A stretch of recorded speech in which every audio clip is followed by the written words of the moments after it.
So it should be okay. Yeah. So a little bit about me. It's perfect segue, actually. So I was pre-pandemic. I still do. I still love to travel. So I've been to 115 countries so far, and about 45 of the states.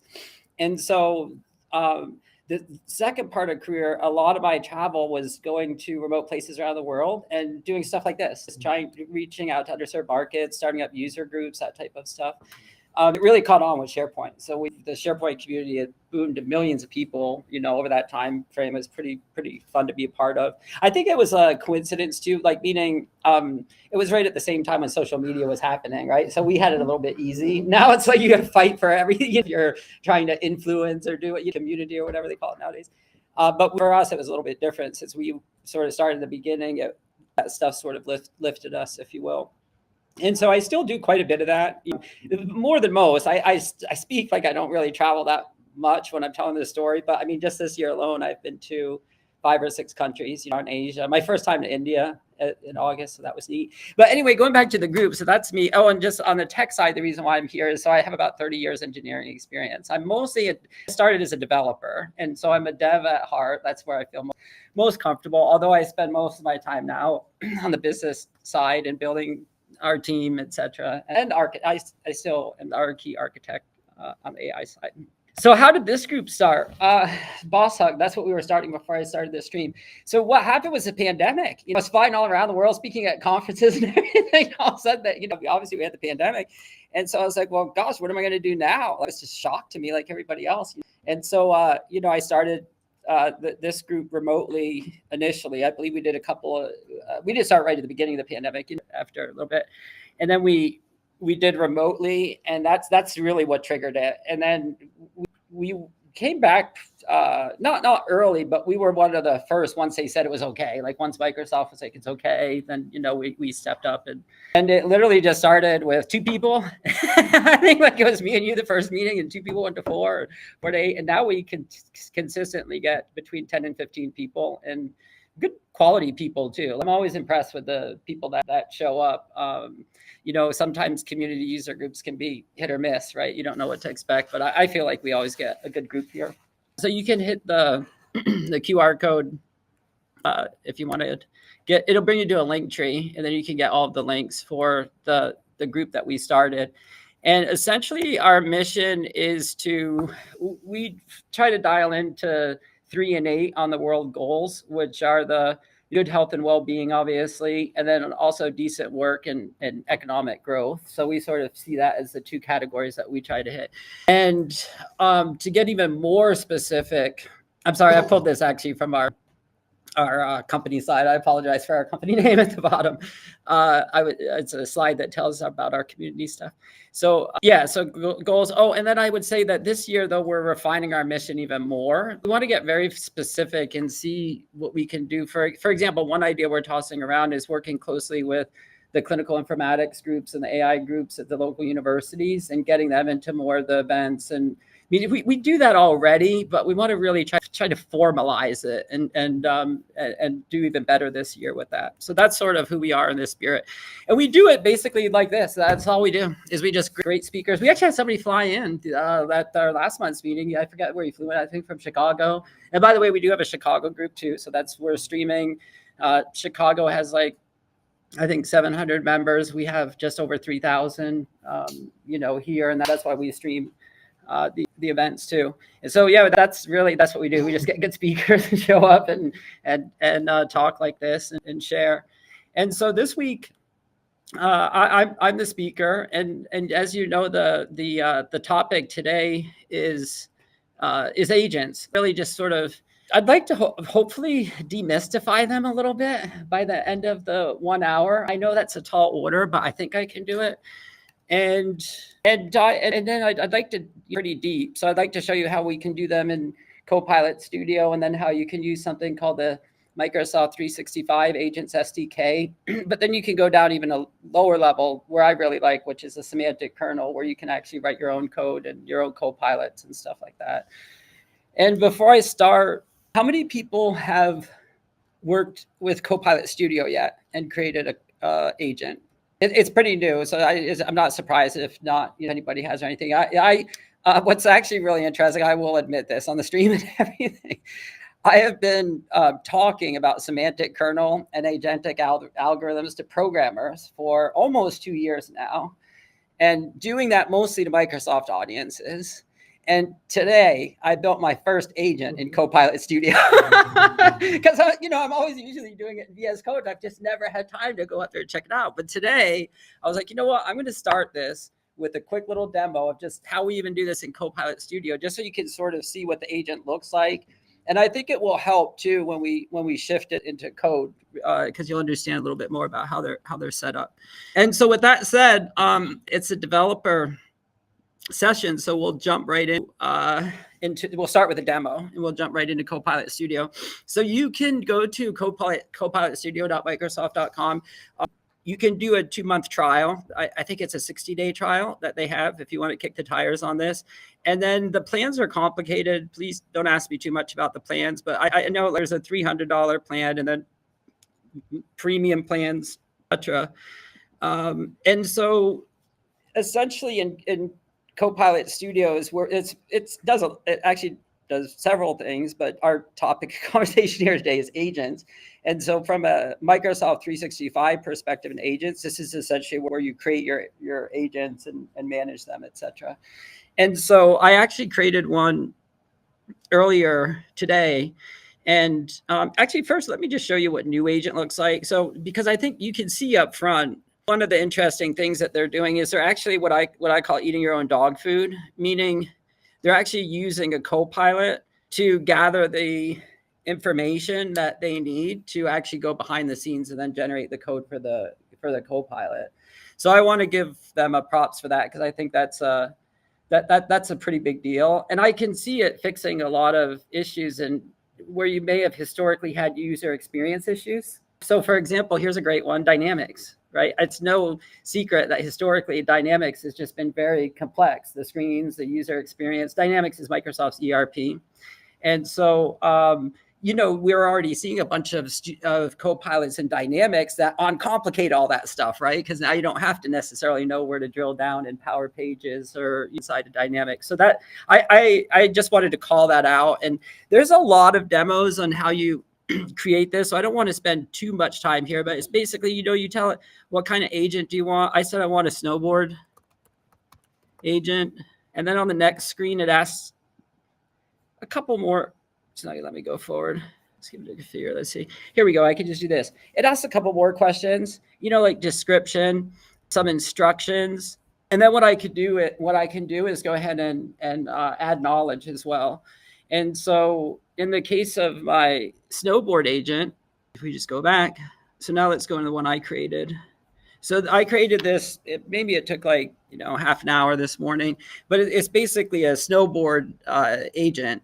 And so what it'll do is I can ask it, what mountain should I go snowboarding at tomorrow? And so the knowledge it's going to use is I gave it a few URLs. I gave it one URL to the ski report website for New Hampshire, and then another one for the ski report for Vermont, because I also limited it to only give me advice about Vermont and New Hampshire.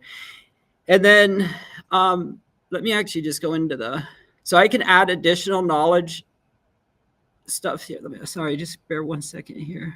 Okay, I thought I could find something easy really quickly, but I can't. So here, here's it. It's right in front of my face. The details. So here's the description. So this is an agent that compares Vermont, New Hampshire, and this is more or less what I typed in on the first screen. And then I gave it some instructions. I said, be concise in the responses. Just my personality. I don't like a lot of, I didn't want it to send me 3 pages of snow reports.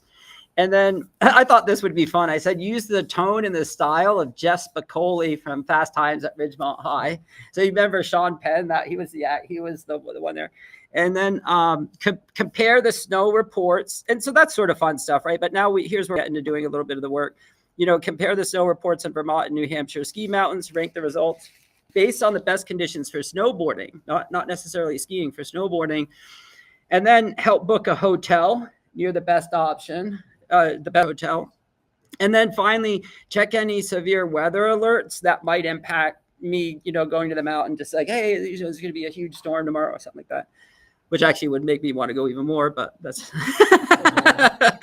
so that was it, and then essentially what you do is you answer those, and it got me to a point where I could start testing the thing. And as you would expect, I definitely don't want to give you the impression that this agent is perfect right now. Not by any means at all. Like when I first opened it and started testing it, I noticed things right away. Like, for example, it didn't seem to me it was being specific about snowboarding instead of skiing, right? So there's still some work here if I wanted to, really get this thing going and then publish it to various channels, etc. So, as you imagine, I can just, we'll type a quick thing here. What should write tomorrow? And so this is where you can see it's starting to get into some of the agentic stuff. And so what I mean by it, you're going to understand that a lot more by the end of our meeting here today.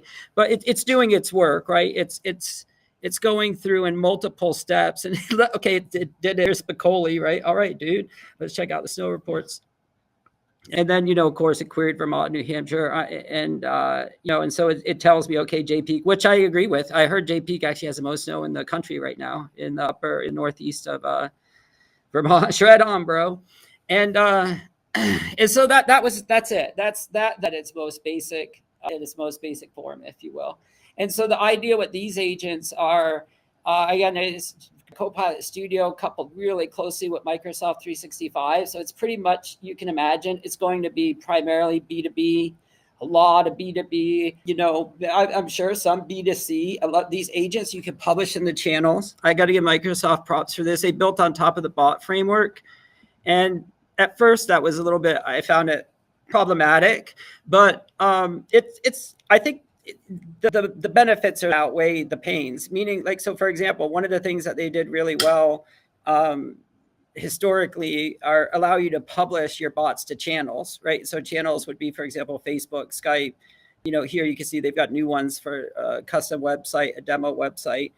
And notice these are flagged for premium. And so they require a premium license if you want to actually publish this to, website, et cetera, et cetera.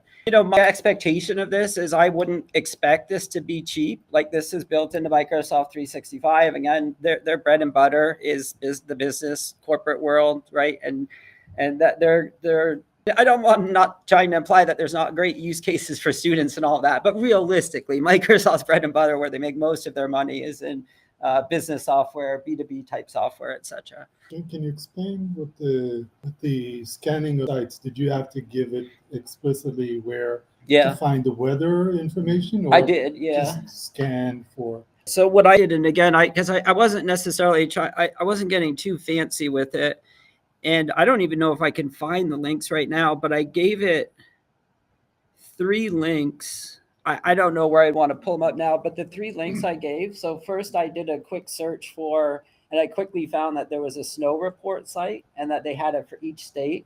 And it will go 2 down on the page for knowledge. So I gave it the top level for Vermont and the top level for New Hampshire. But then I wanted to give it some more snowboarding information as well. And again, I was in a rush. I was just doing this for a demo. So what I did is I found I had ChatGPT, top 10 snowboarding bulletin boards, and I found one in Reddit, and then I added that URL as well. So I gave it those 3 URLs to the agent. Okay, and when you say 2 levels, it goes and scanned links and goes with those 2 levels. Yeah. Links? Okay. Yep. Nested Exactly. links. Okay. Yep. Yeah. Exactly.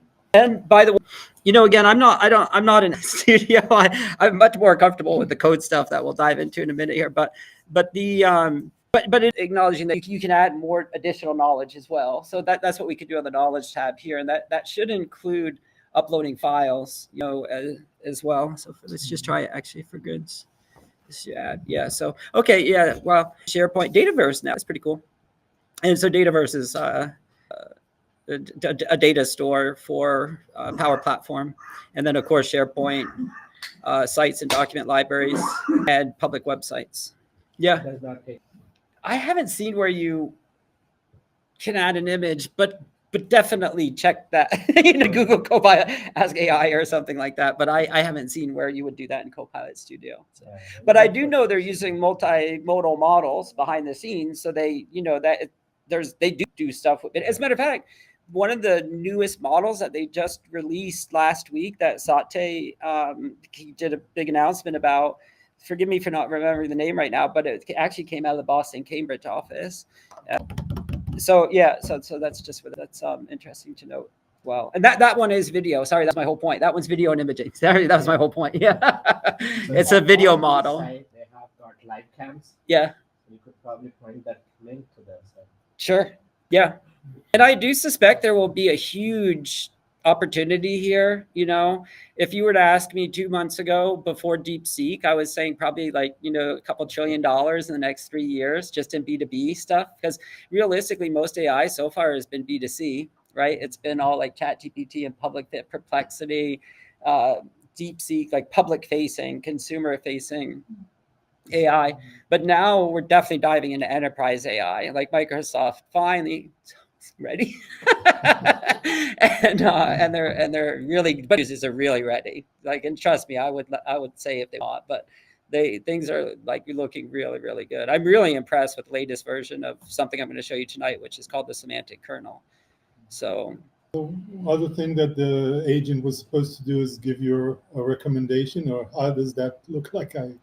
Yeah, and it did give me a recommendation, and candidly, that would be something that if I were to really create something like this for myself, I would want to go a little bit further and actually have it book the hotel for me and stuff too. Because otherwise, at a certain point, it's just like, well, what's the difference between this and just going to a travel site that's really set up nicely? Like it's got to really do some stuff for me. And actually, here's a great example of, we're talking about agents now, and you're seeing your first example in Copilot Studio. And a term that you may or may not is this concept of autonomous agents, right? Which are just agents that essentially run in the background. And which, by the way, it sounds really scary and people really like to hype that stuff. But really, at the end of the day, what we're talking about is orchestration of software objects. Like literally, like if you're doing this in C#, you are literally creating classes that represent software objects. And like it is seriously just data and code. And don't get me wrong, I'm not saying bad things can't happen. This is the way I think about it. A lot of folks don't know this, but I think it was U.S. government, pretty sure, you can Google it, and Israeli security forces, they created this Sputnik virus. Remember this? Anybody in the room? So what they did is they wanted to cause some damage to the Iranian nuclear facilities or something like this, right? So they created a virus that would find those devices in that facility. And then what it did, forgive me if I get some of the story wrong, but I think what it did is it turned off the fan. So they would basically just overheat. And so what happened is it worked like a charm. Apparently the security guys were watching the TV cameras and because they got videos, and all of a sudden these nuclear things just started popping off, boom, boom, boom. And it took them a long time to figure out what happened, and like months, maybe even longer. And so long story short, it was the Sputnik virus. But the problem is that they were so to get the target that it's a little gray, like what happened, but long story short, it went all around the world. Right? That was a Sputnik virus. It literally caused like billions of dollars. Well, I should put numbers. Thank you, Stuxnet. I don't know what it's called. So anyway, that is an interesting story, I think, because my assumption is that we'll probably have that 10 times worse potentially, right? But it's not going to be like Skynet where it's like literally coming down and hunting down, because people get crazy sometimes when they talk about this, So I want to be clear, AI safety is so critical, right? And in my mind, like just being a computer scientist and knowing how viruses and bad things work on computers since day one with the computer, the PC, the internet, right? Mobile phones even now have viruses. My guess is that's the direction we really want to protect ourselves from, really protect ourselves, from that. Can I ask a question about the kind of the definition of an agent? Because it seems like, Amazon, AWS has their definition of what an agent is. I don't know is there an agreement what an agent is, or is just a bunch of API calls bunched together to do some tasks? Yeah, it's a really great question. And I do think people might have slightly different definitions of what an agent is. But what's really cool is that is really solidifying now. And one of the links I'm sharing with you today, and this is up on the YouTube stream. I already had somebody on my team put it there. So right as soon as this meeting ends, the YouTube video will be there, and then these links will be underneath the YouTube video. So this I highly recommend. So this is AI Agents for Beginners class, 10 lessons to start off with just those basic things that you're talking about. Like even from the beginning, what are agents and how do we them? So for example, if I go into this, and what's really nice is it's actually a GitHub repo, and there's a ton of sample code in here as well. And they just start at the very beginning, like you're saying, what is agent, right? And so essentially the idea is that we're putting together code that has access to a large language model, can perform actions, access tools, and access knowledge. And it really is, like I said, I'm actually going to do C# implementations tonight, but they literally are, in the case of C#, if we're doing it with Semantic Kernel, these things literally look like classes and objects, and we're doing standard C# programming when we're building this stuff. So great question. And again, this link will be on YouTube, so you can dive into I'm actually even looking forward to going through it just to see what the most recent language is. And there's some new stuff as well that they've added around multi-agents, because once we concept of using one agent, then we move into this concept of using multiple agents. And from a software engineering perspective, one of the things I would call out on this slide that's really important is the pattern that seems to be emerging is that you have this orchestration agent, if you will, that sort of oversees the other agents, especially if you're writing your own code. See, all that stuff will be hitting for you if you're using Copilot Studio. And really, a lot of it will be even if you're using the Microsoft 365 SDK, because the whole point of that stuff is to get you there quickly, right? But if you're building product or trying to invent something or build something, then obviously, or even enterprise software, right? You need to be an Azure AI developer. You need to put your Azure AI developer hat on. How am I going to do Azure AI agents? And a lot of the times that won't necessarily include Microsoft 365. It really is the same old story, right? That story is not new. I mean, it's always been that way. Like if you want to do real quick business software, you going all the way back to wizards, in the early days of Office, right? And so historically, that this has always been the key, in my opinion. But do I get the benefit of the scaling? So the threading, if I have to scan not 2 URLs like you did, but thousands, yeah, will it multi-thread it for me and give a thread to each scan that goes out and does everything in parallel? Yeah.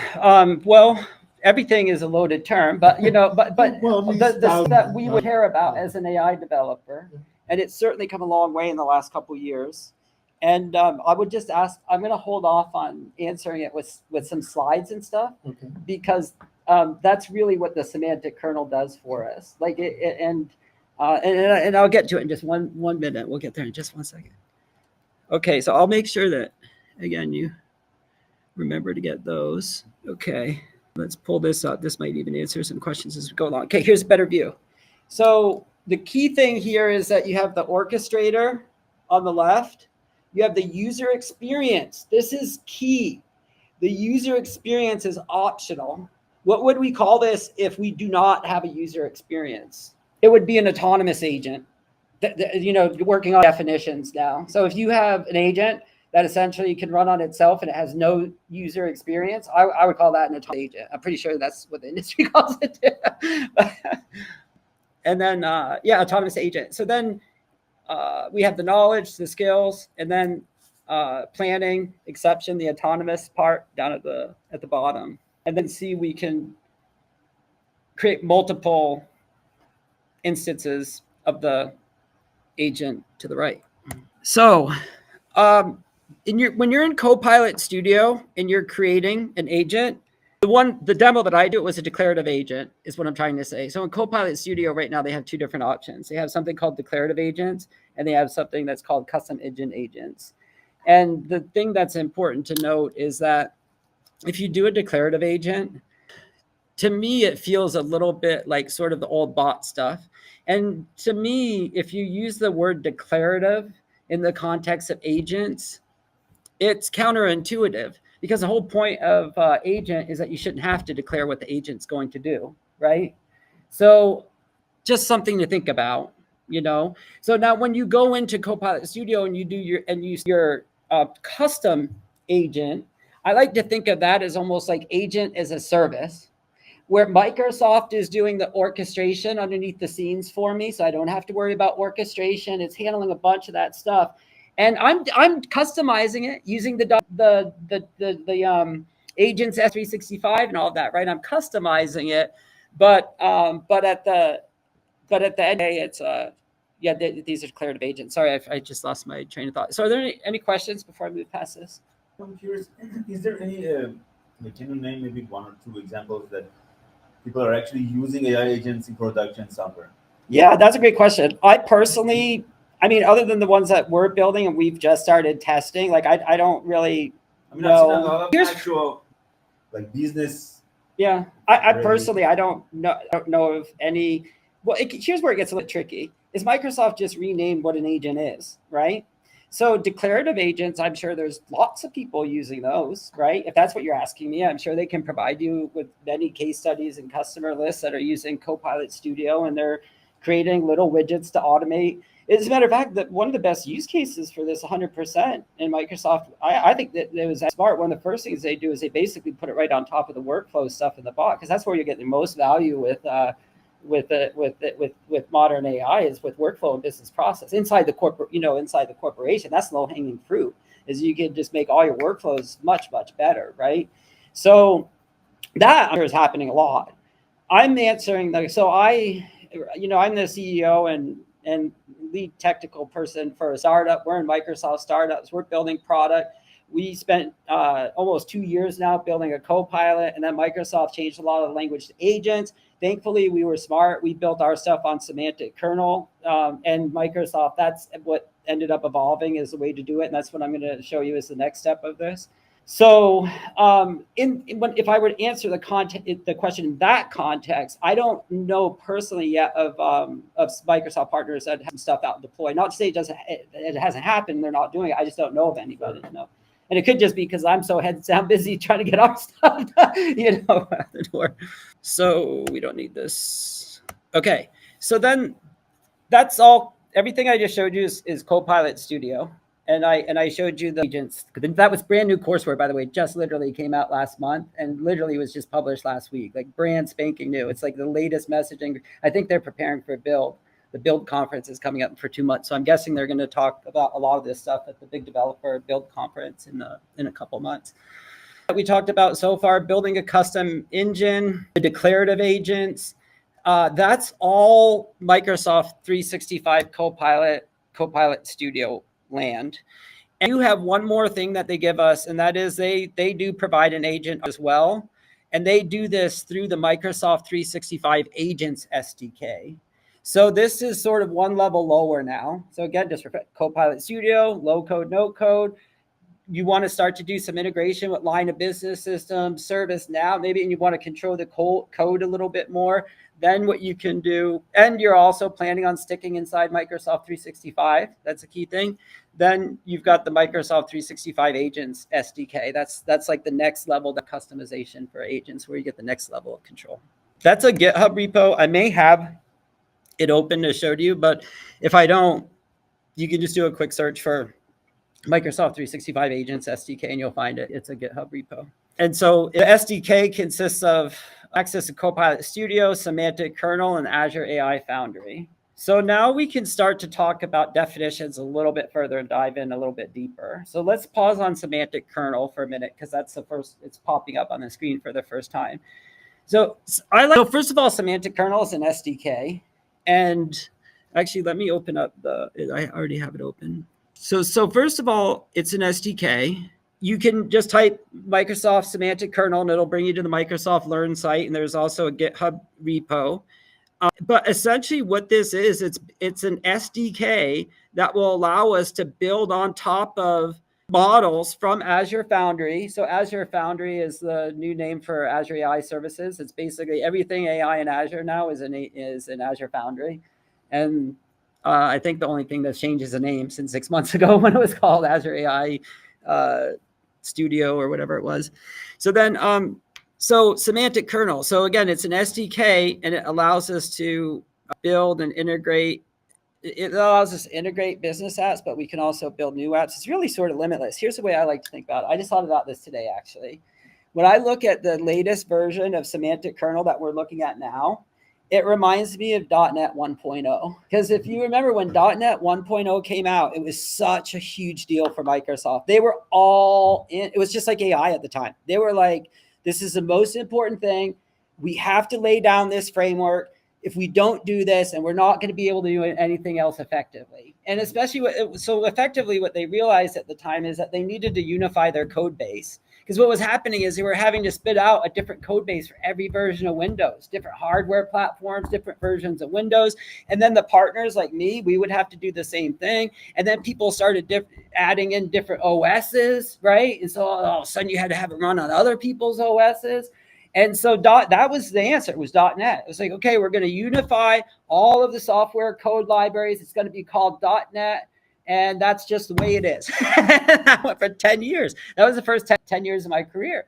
And I grew up in Burlington, Vermont, a small little town. There was one big company, and it was a software company. They invented the first healthcare software. That's how I got into healthcare software scheduling, program, if you will. So anyway, that was .NET. So now we fast forward almost 30 years late. Well, no, .NET was probably 20 years ago.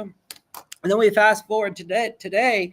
And I would submit that Semantic Kernel really does the same thing for AI apps and agents and large language models. Like what it helps us to do is unify the code base, getting to your question about the definition. And even better, not only does it help us unify our code base across the LLMs, etc., but it provides services.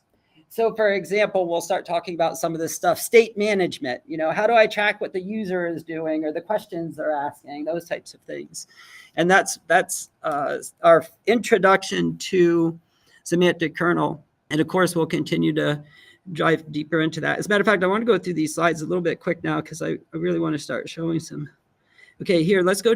So that was all Microsoft 365 agent. Now we're going into more of what I would call AI dev, Azure AI dev. Everything we're looking at now, none of it requires Microsoft 365. You can do all this in Azure. I actually have in this machine, I actually even have an LLM running locally. And we can take a quick look at that and how you can even, so you not only do you not need Microsoft 365, you could do this stuff locally on your laptop. So, which is pretty interesting. So Semantic Kernel, lightweight, open source, key, production ready, orchestration middleware that lets you easily add AI to your apps. Another key thing to note is that it supports Python, .NET, and Java. It seems like they release all the Python and .NET stuff at the same exact time, and I've noticed the Java stuff is just lagging a little bit in the SDK. So Semantic Kernel, it's essentially at the center of it all. So it's responsible for orchestration. Let's just first acknowledge that. But it also allows us to create, one of my favorite features is it allows us to create plugins. And actually, even to be even more specific, my favorite plugins that I can create with Semantic Kernel are using C# and they're called native plugin functions. And so it's literally compiled C code that can run as a plugin. So it's just super fast performance for your middle tier. A plugin is, no, it's not. It's a standard. No, it's like, I think I have them here, don't I? I have them turned off? Shoot. Oh, here we go, plugins. So it's sort of like browser plugins, but for AI. They're the widgets. The widgets that you can use with AI. So sort of like an agent. They came out before agents. And by the way, a little bit of the history on agents. Technically, what happened is OpenAI came out. Then what happened was right away, LangChain was the one, really, I call them the godfather of reasoning, because they were the ones that really started all this. Like, I don't know if you remember, but like 2 years ago, there was that news story that came out. And it was like, oh no, now it can do its own thing, right? And that was LangChain. They basically, what they were doing is like talking to the LLM and asking it to figure out what function to call. But it turns out that's actually really powerful. So right after LangChain was released, then what happened is Microsoft released something called AutoGen. And AutoGen was their flavor of LangChain. And it was just lightweight reasoning. They didn't even call it reasoning at the time. It was like, I forget the term they use. And then what happened is they released Semantic Kernel shortly after that evolved into an SDK that includes, by the way, sometimes the another way to think of the reasoning stuff is orchestration. Like a lot of that happens at the orchestration level, and I'll explain that. We'll continue to look at some code and stuff. But this is what a plugin is. And by the way, this is the app that I'm choosing to demo for you today. So this is built using Semantic Kernel. So what you're looking at right now, you're looking at a JavaScript front end, and then we have our middle tiers written in C# that's running Semantic Kernel, and then we connect to for the demo environments. I don't forget exactly what model. I think it's just a standard GPT-4 in Azure Foundry services. And so this is a real app, multi-tier, that I have up on my dev machine. This is my actual dev machine. And so that's worth noting because that's some of the code that we're going to start looking at here. As a matter of fact, I'm going to start doing that now just because of the time. Well, let me just check one more thing. Let me just show just a couple more things because these are important. So it literally is a .NET thing. So see in the middle, why isn't it not showing it? Okay, like you refer to it, is in the namespace is Microsoft.semantic kernel, and then underneath Semantic Kernel, they just added a new namespace for agents. So now there's agents under there. So see how it's starting to completely build out and how it will bring together the LLMs and agent code, etc. And then you can see they've got the Microsoft extensions for vector data are used by Semantic Kernel memory. So this is going to get, it's not terribly deep, but it's an important thing to understand, and it helps to illustrate some of the things we have to think about as we go forward and why the Semantic Kernel is important. So what I mean by that is if you look at any standard AI chat interface, for example, the one that I just showed up, I pulled up here, we're talking about memories. It's this stuff on the left, right? Like you're using Perplexity and ChatGPT. It's those saved chats, right? And if you think about it, when you're using your favorite AI, whether it's Perplexity, Chat, they all work the same. But you could go back to that conversation. You could pick that conversation up again. Okay. So now if you think about it, and historically, the way we would do that building web apps in .NET is we would track that state through web pages, right? If you think if there's the most basic example, web pages. And if you think of hello world, you pass the value between two web pages. Typically, you might store it as a cookie, right? And it would be a key value pair, name equals Paul, something like that, right? And then you go to page 2 and you read name equals Paul. Key value pairs, that's the way we've done it historically today. We can't necessarily do that anymore because now the data is represented in the vector format. And we need to be able to access it through code, and we need to be able to, semantic format. Sorry, I misspoke. And then also in vector, but the word I was looking for is semantic. The key difference being is that we're no longer talking about key value pairs, right? The thread could be an entire conversation history, if not more. And now they're even getting more sophisticated. If you look at ChatGPT now, it actually saves all of its memories about you. There's actually a tab now called Memories. I don't know if you've seen this or not, but when you click on that Memories tab, it'll show you all of your previous chats and everything it knows about you. Like, for example, I was testing it a couple weeks ago, and I was like, hey, I'm Paul Swider. I'm this, remember this. And then sure enough, it remembered it, and it filed onto those memories. So that I would refer to as application state, right? That's the state of our application. That's the stuff that we need to learn how to deal with as AI developers in Azure. That is another key thing that Semantic Kernel does for it. It manages a lot of that stuff underneath the scenes for us. We could write all that code ourselves, and there's different frameworks for doing it. There's a lot of open source frameworks. Semantic Kernel is open source. But one big advantage of using something like the Semantic Kernel is memory management. So you mentioned LangChain. LangChain is a good example of retaining the context of a multiple chat sessions, right? Yep. And that allows us to connect those variety of questions and be able to ask a follow-up question and I'm listening. I'm just going to pull something up while you're talking. Yep, go ahead. But do you associate that to the capabilities of an agent, or this is just basic capability of LangChain, No. our ability to understand the context and retain that? Here's something's giving me that service right now, or I write it myself. Yeah. The best example to see this is Perplexity. If you're using Perplexity, you can attach to DeepSeek in Perplexity, and DeepSeek has it's the easiest to see the reasoning and how it's working. They just do a really good job of telling you. They show you how it's working. Yeah, they basically run a search, get the result, they feed it, get the response back. They do Yes. multiple things in front of your eyes, right? And guess how they do it? I don't know for sure, but I know they're a Microsoft partner, and I know they build on top of Microsoft. I'm pretty sure the Semantic Kernel is probably under there somewhere for Perplexity.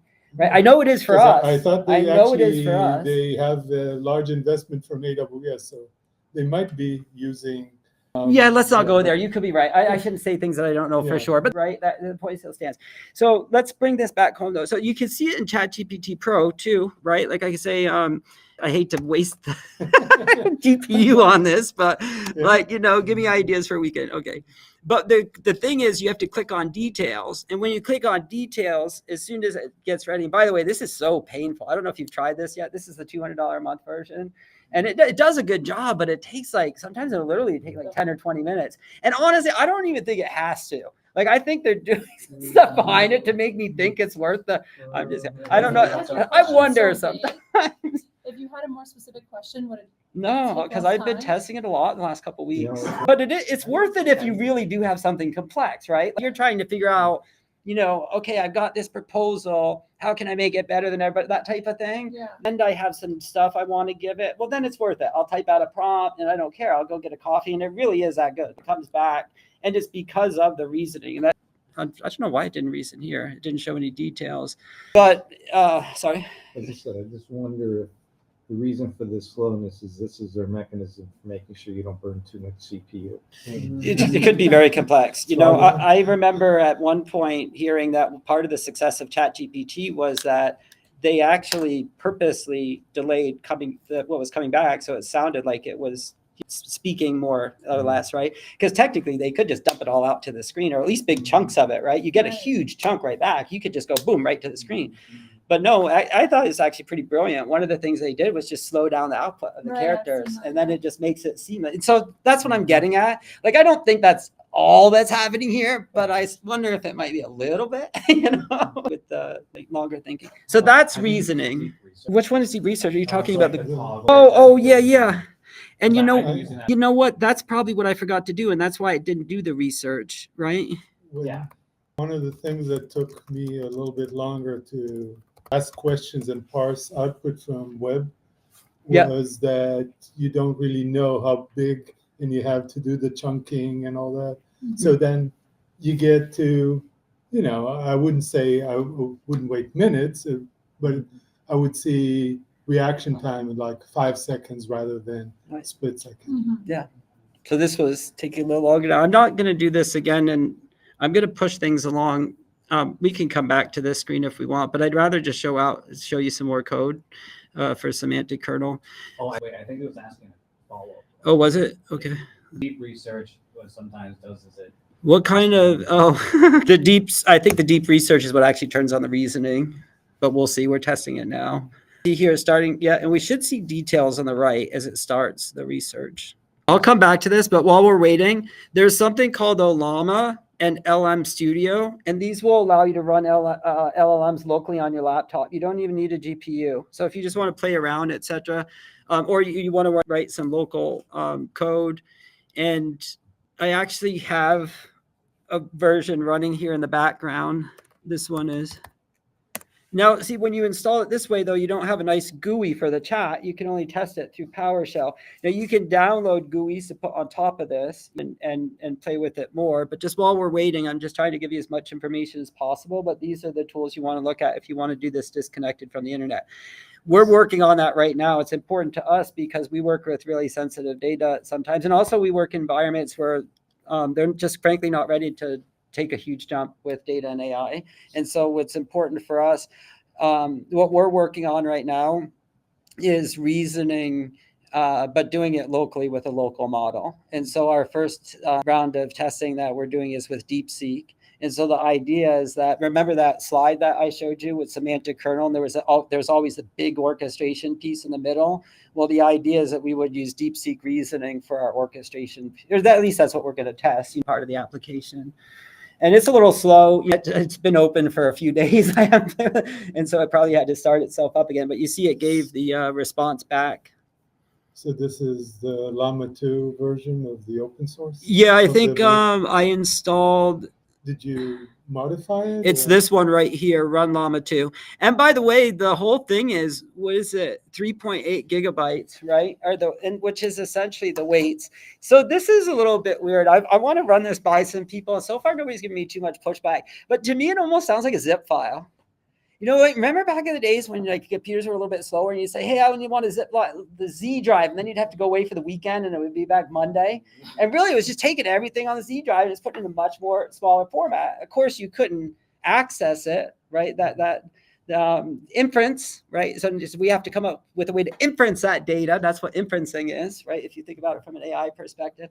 So I would submit one real easy way to look at this from a software architecture perspective, if you don't want to get all bogged down in crazy stuff, is just to think of that 3.8 gigabytes as essentially massive compression of information, right? And then what we're doing is we're inferencing against that thing to do useful stuff with it, right? One of the first things that we see is chat completion, right? And it's literally called that in semantic kernel. So if you don't mind, if we just jump into the code again real quick, because we're running out of time here. Here's the reasoning, by the way, just look real quick. So see over here how it's going through. Look at all this reasoning. So first it's looking near Boston, and then it's like, okay, go on the snow, and then reading these. Yeah, it just goes on and on, right? And then down here it does it, then it finally, actually it's still doing it. And then eventually it will aggregate. It does all this stuff, and then it'll aggregate. It's actually really good, actually. Exactly. And I like to show it during this demo because that is what we're talking about here. I call it agentic. So they're agentic algorithms. You can call it agents, right? But at the end of the day, what I call it is it's agentic algorithms, right? And that's what's being represented here. So if we look at just a little bit more of the code, just first let me refresh your memory. The front end is in it's JavaScript. It's in VS Code. And what I'm showing you here is this is not the front end though. Sorry, I tricked you. I'm actually showing you the back end through VS Code. But the reason why I have this pulled up is this is how it all starts. You create a kernel, literally, kernel.createBuilder. And then what you do is you add what AI services you want to use in your kernel. One of the very first AI services you might want to use, especially if you're doing chat, is the chat completion service. So see here how I have add Azure OpenAI chat completion, boom, right? And I'll give you another tip. So then the other cool thing about semantic kernel is you can actually create a custom connector to connect to other large language models. They have a couple out of the box that they give you. But for example, right away, I want to connect to DeepSeek because, again, remember my use case. I want to test reasoning with DeepSeek through this code. So the only way for me to do that is I have to now create a custom provider inside the semantic kernel. But you know, the cool thing is it's not that hard now with AI. You know, back in the day, you'd be like, oh man, that's I'm not no fun time this weekend. It's going to take me a week to write this thing. But no, I just went into ChatGPT, the code mode, and hey, here's my stuff so far. Now I want to talk to DeepSeek with a connector, right? And as you know, it's 100% perfect, but wow, it's like, oh, okay, I definitely see what I need to do, and then I can flush out the code. And but are you by the token? Well, the usage here, but when I switch this where I'm using DeepSeek locally, no, it's open source software running on MIT license, and I don't have to pay any fees. Use it locally, but if you wanted to use what they provide, Azure Foundry, you're paying the Azure price per model. It's called the Azure AI Foundry, and that's where they have all their AI models. Now, I'm sure you've heard of it, and including some new healthcare models that they just added up there this week. Super cool. By the way, I added a link to a Microsoft research event that happened this week in healthcare, and they talked about some of these newest models that they just released in Foundry services. And they disclose the content that they retrain it on? I didn't dig into all of the models in that much detail. I actually got sidetracked and I started looking at one. I don't even think it's new. It's just a newer version. It's called Chimera, and it's used actually for molecule discovery and figure out molecules. But then once you can do that, then you can do drug discovery and different things. And so I'm interested in that also because one of my friends at the gym he's pretty high up in applied materials. They make the chips for the AI and stuff. Yeah. And so he's always asking me, like, how can we, because Microsoft used that model to find a new battery. I don't know if you remember that. That was the news 9 months ago, right? So actually, that was one of the tests I did with the deep reasoning. So I put all that stuff in there. I by the way, when I do this, I usually use 2 or 3 AIs. I might start in Perplexity and get stuff, and then I'll put all that in like the Pro version and let it chug on it. And that was one of the tests I gave it. I said, hey, tell me exactly how applied materials could benefit from this model. And it gave some great examples. I emailed it to him. I saw him this morning. He hadn't seen it yet. So I can't say that it did a good job yet. I want to hear from him. But that gives you a sense of some of the cool stuff you can do, right? That's not even the space I'm in, but I'm like, wow, this is just sort of so easy now. You connect a model and, like I said, even in the old days, if you had to do a custom connector, I can't remember how many wasted weekends I've had in my past where I was trying to troubleshoot connectors to different things. But yeah, so I don't know if we can cover a lot more because we're going to end in 3 minutes here, and it's just such a broad range, broad topic. But my goal was to demystify it at least a little bit by the end of the meeting. And I think what I would do is summarize just by reminding you that today we reviewed agents from a Microsoft perspective primarily. I say primarily because Semantic Kernel is open source. It's by Microsoft. It's open source. And then so we looked at Copilot Studio, and we just acknowledged that that's the really quick, fast way to just get some stuff going inside your organization, make workflows better, speed up processes, etc., low-hanging fruit. And then when you need to go down one more level and start customizing this stuff with Microsoft 365 and your line of business apps, all that good stuff, then you've got the Agent SDK framework, Microsoft SDK, Agent SDK framework. And then finally, you go down one level more, then you've got the Semantic Kernel SDK. There is something else called AutoGen. AutoGen is, again, they introduced it right after LangChain. It was like literally their very first answer to LangChain, but it has evolved actually quite a bit, and it can stand by itself and do reasoning. So, yep, have to mention AutoGen. And so that's my summary. And so now I'll pause. We have like 2 minutes for questions. We've been asking questions along this. It's been conversation. That's okay. Great questions. For the reasoning, there's some problems. Yeah. Could you change something to? Yeah, great question. Here's I like to show this. Notice down here we have the prompt suggestions, and you've probably seen this with the Microsoft apps as well.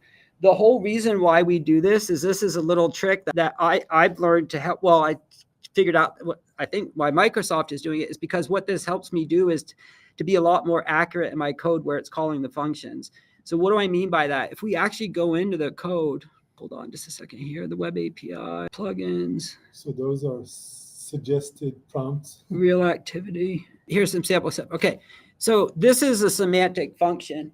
What makes it semantic is it's tagged right there. See, it says kernel function. It's got the attribute at the front. It's tagged a kernel function. That tells .NET it's a kernel function, and it goes off. It's semantic kernel. And what that means is that semantic kernel is going to be responsible for calling it. And the information it has to go on is the description. And so the trick that I use to get better accuracy in the orchestration and calling the right function, the one trick is that you can select the exact prompt, and then I match that prompt to the description here. It's literally an exact match. And so you get just a much better percentage. And also update to the latest version of AutoGen. Make sure you're always updating to the latest version of Semantic Kernel, because the reasoning and orchestration will continue to get better and better and better. I've already noticed massive improvements. So. I like that you're very hands-on. You just go to the code and you don't do that. Yeah, I don't care. Yeah, no, I live and breathe this stuff, so I love it. I properly introduced myself, developer at heart. Yeah. But thanks, I take that as a compliment. Thank you. And this really is the heart of it. This is what's happening behind the scenes. When we're looking at ChatGPT and it's doing that reasoning in the sidebar, what's happening is the large language model is looking at the input from something. Maybe it's the chat, it's me, right? I select that prompt and then I give it a doctor's name. That's the input. So then the input comes in here, and then what it does is it uses a large language model and it looks at all the functions that it knows about. It looks at all the descriptions and it says, oh, which one should I call? See, that's huge if you think about it, because that means for the first time in my lifetime, we don't have to do declarative programming. So sometimes I like to annoy my AI, like the ones that are really deep into it and stuff, and I'll just sorry, I'd like to remind them that it's just code and data at the end of the day. And I strayed a little bit. I forgot where I was going with that. I should stop talking, especially since I'm on camera. Does it actually vectorize our prompts in a way that then does the search? It has to. The semantic kernel will take care of that for you. Okay. But yeah, I mean, if it wasn't for semantic kernel, then you would have to handle a lot of that stuff. In the early days, you did have to handle a lot more of it. Did it go, the algorithm went and got kind of recursive about each word in your sentence, but I think now it's bunched up as a entire prompt. Yep. Is served as a vector and then the search for the nearest neighbor or something. Yeah, I mean, it gets back to that, what I call a fancy zip file. I mean, at the end of the day, you know, you're pulling in a bunch of data, and instead of storing it one way mathematically, now they're using vector math, right? And so it sounds to me that's sort of like almost like quantum, that when you do that, now you can save things, you can save exponentially more stuff, right? Because you just opened up you have a lot more planes, right, to store stuff, I right? always imagine it as like a set of tensors or no, it literally is just a vector. It literally is just a vector function math. Like, I mean, it literally is just that. As a matter of fact, if you were to look at the weights, that file, it's literally a CSV file with data in it. Literally is what it is. but Yeah. is Common that limited. the representation of what we, if you had to draw it up, you'd say, okay, here's my first layer of the neural network, and I got maybe 10 cells. The next one I have 200, and the third one I have 500, and Yep. so on. And then there's kind of n dimensions, which is represented by the vector, the values. Yep. And then, so it's traversing that vector across this big tensor. The short answer to your question is that's more or less a lot of the stuff that the transformer will handle, right? And it's also inferencing. So you're getting out, but we just can't cover it in this meeting. It's way too much, a whole nother meeting. But once you have, let's just say, the fancy zip file or the model, the language model, right? That's only part of it, because then you have to figure out how can you inference it. And not only that, how can you inference it at scale? And that gets back to an earlier question you had, this stuff scale. As you noted with semantic kernel, it's 5 is enterprise ready. Microsoft won't make any breaking changes. And so, you know, they help on the scale side as well. But really what you're getting into now is tokenization, inferencing, and how, like, once you get the initial response back, which is going to not look anything readable, then how are you going to transform that and then, you know, do something? Then what the next step is they write tokenizers, and then they take that useful stuff and they do go through a tokenization process and send it back out. But again, that's a whole nother meeting. So I'm not going to take questions, but it's that stuff. Yeah. Okay, cool. Let me stop the stream and thank everybody online for joining us.